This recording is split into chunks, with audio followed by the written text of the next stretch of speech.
Sabi ng dakilang Allah subhanahu wa ta'ala, awalam nu'ammirkum ma yatadhakkaru fihi man tadhakkar wa ja'akumun nadhir fadhuqu fama lidh-dhalimin min nasir. Sabi ng dakilang Allah, di ba binigyan namin kayo ng mahabang buhay?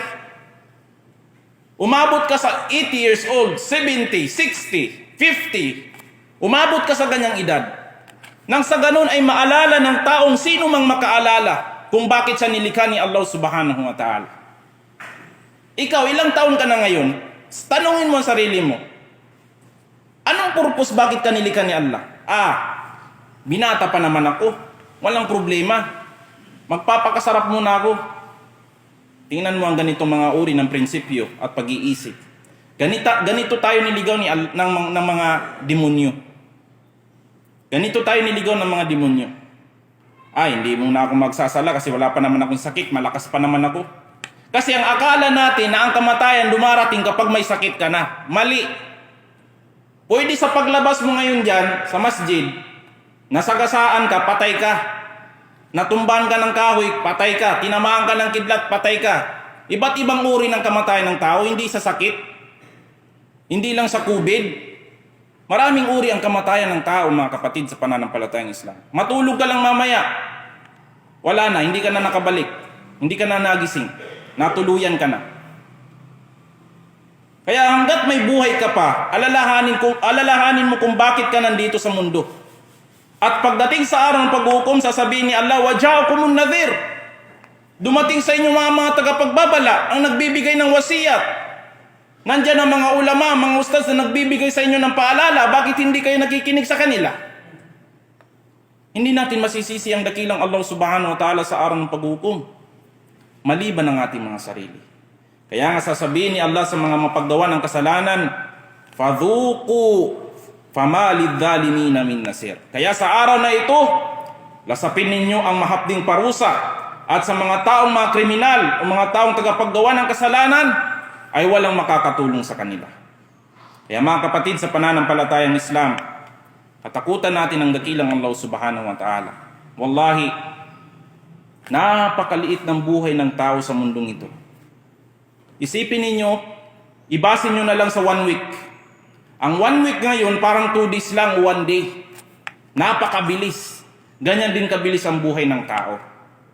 Kaya hanggat ikaw ay nabubuhay pa, binigyan ka pa ng dakilang Allah ng pagkakataon, magbalik loob tayo sa dakilang Allah subhanahu wa ta'ala. Itayo mo ang 5 beses na pagdarasal sa isang araw.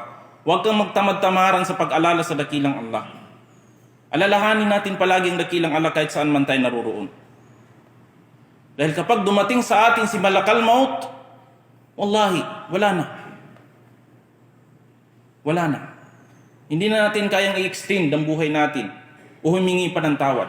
Kaya nga, pagdating ng kamatayan ng tao, sasabihin niya sa dakilang Allah subhanahu wa ta'ala, Ya Allah, pabalikin mo ako sa mundo. Nang sa ganun ay makagawa pa ako ng kabutihan. Pero tapos na ang huli, mga kapatid. Kapag dumating sa atin ang kamatayan, wala nang chance, mga kapatid, sa pananampalatayang Islam. Kaya nga sinabi ng Allah, hatta idha jaa ahadumul maut qala rabbirji'un la'alli a'mal salihan fima tarak kalla innaha kalimatun fahuwa qailuha. Sasabihin ng tao hanggang sa dumating sa kanila ang kamatayan at sasabihin nila, O aking Panginoon, pabalikin mo ako sa mundo. La'alli a'mal salihan. Nang sa ganun ay makapaggawa ako ng mabubuting gawain na aking nakaligtaan o aking iniwanan. Pero wala. Hindi mo pwede pakiusapan si Malakal Maut kapag dumating siya. Hindi na. Kaya hanggat may natitira pa tayong oras, mga kapatid, sa pananampalatayang Islam, wallahi, hindi ito biro ng mga payo o paalala sa atin ng dakilang Allah subhanahu wa ta'ala. Wallahi, nakakatakot. Nakakatakot ang dakilang Allah.